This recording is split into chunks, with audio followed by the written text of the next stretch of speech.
Coach, I know you focus on the regular season, but 3 of your players got honorable mention for the Sixth Man of the Year.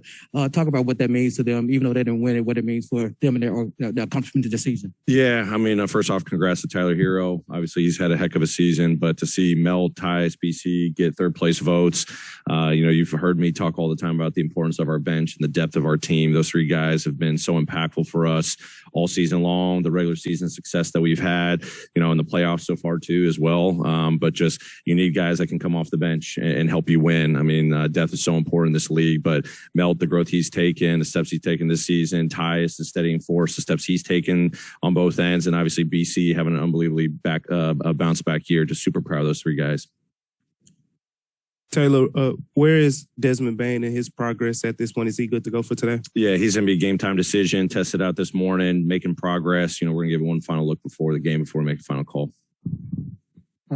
Given the score in the series down 0-1, have you sensed a heightened urgency for the game tonight between you two? Yeah, of course. I mean, this is a super important game. It's a bounce back game for us. Obviously did some things good in the first game, not so good in the first game that we learned from. Luckily, our guys have always bounced back all season long, but definitely our guys are focused, locked in, ready to go try to win this game today. Taylor, I got a 2-part question. One, no chance you're revealing the starting lineup? No. Here. I'm curious, just to follow up, I assume that. How difficult have the starting lineup decisions been now that you've gone, you haven't had Steven, it's pretty straightforward. It felt like at times during the regular season. How difficult and like what's sort of the process there deciding which of these, multiple options you end up going with? Yeah, definitely. I would say difficult in the sense that we've got so many guys that we trust that can, play in the starting lineup for us, that can contribute to winning. Just trying to find the, right chemistry with different guys out. Obviously, Steven's been out, Zaire was dealing with a little knee soreness, so pulling him out of the rotation. So just having to kind of figure things out, at the beginning of games, in the middle of the game. So that's the great challenge of playoff basketball right now. But I've got a lot of faith in, the depth of our team to be able to figure out who's going to start, come off the bench, and hopefully go out and try to win games.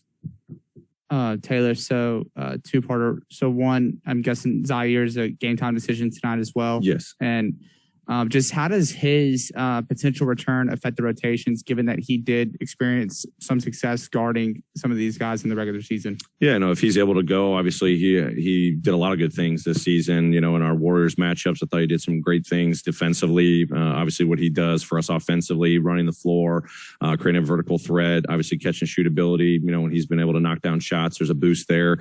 So if he's able to go, he'll obviously be a big boost for the depth, that we're able to throw out tonight. When you lose a game by 1 point, how do you try to not overanalyze it and put additional unnecessary pressure on yourself and teams and just prepare for the game plan, the second game plan? Yeah, like I told the guys, I was super encouraged after the game, despite a loss, we don't want to lose at all.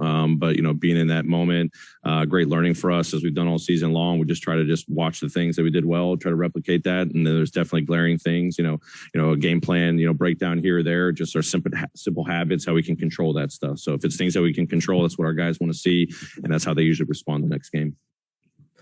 Earlier today, we talked with Dylan Brooks, and he basically said, Steph Curry is priority number 1 defensively for him. Who would be that guy, say, if Jordan Poole gets hot, again or something like that? Who would be the main guy you think would be tasked with defending him? Yeah, obviously, DB's going to get Curry a lot. If he's got to slide over to Poole at times too, that'll be a conversation that we have. But then we got a lot of guys. It's Dez, it's Melt, it's Zaire. It's JD, it's Jaws. There's a lot of different guys. So we just got to see who's going out there having a great defensive effort that night. A lot of guys that can execute the game plan. I got to see what their lineups are too, compared to ours. But a lot of guys, obviously Poole super important in this series. Great. Thanks everybody.